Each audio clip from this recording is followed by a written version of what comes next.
always describe our house as kind of an overgrown cottage. I love that it has the historic features. There's some ornate moldings, interesting doors, mantles, some of those fun things you associate with a historic home. But it's not palatial, it's not particularly intimidating. The proportions are really cozy. And there's, a smaller family den. It's not huge and open, it's practical to furnish and just very approachable, but with the charm of an older home. We are Annie and Heather Moore, and we are in Macon, Georgia. This is a Victorian-style house. It was built sometime between 1873 and 1880, and we have been here just over 11 years. So we were in our early 20s. We were living and working in Macon, recent Mercer graduates and newlyweds, and I saw this house in a flyer from Historic Macon. And I actually emailed it to my husband Andy as kind of a joke and said, we could just stay in Macon and live in this house. When we first saw the flyer, it was a rendering of what the house was going to look like when it was completed.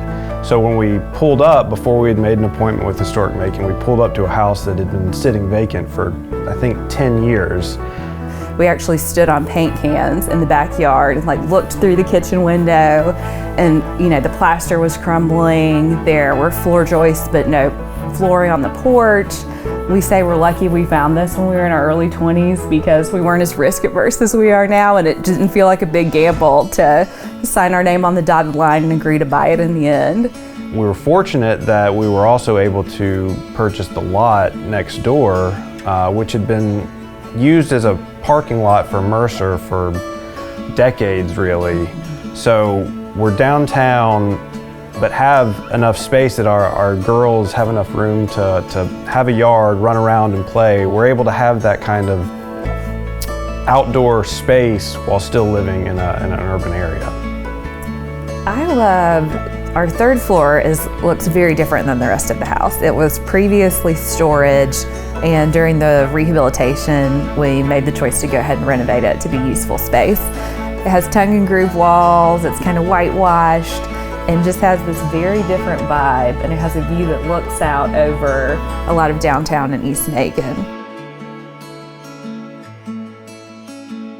I really enjoy this living room, dining room. We do love having friends over for dinner, being able to kind of move over to this area for an after dinner drink. Sometimes in the evenings, Heather and I will come in here, we'll read because the light is really nice. It's just a very cozy, comfortable room. So I like this room. What about you? I really love the kids' rooms. I think, they're kind of whimsical. It feels like a bit of a juxtaposition to the rest of the house. But every time I glance in their doors and sort of what those spaces represent, I can't help but grin. I would say vibrant. I feel like there's a lot of life in this house. Comfortable. And this sounds cheesy, but I would say special. I don't think it's fancy, I don't think it's over the top, but I do think it's a place that feels special. I hope other people get that feeling too when they come in. I like that.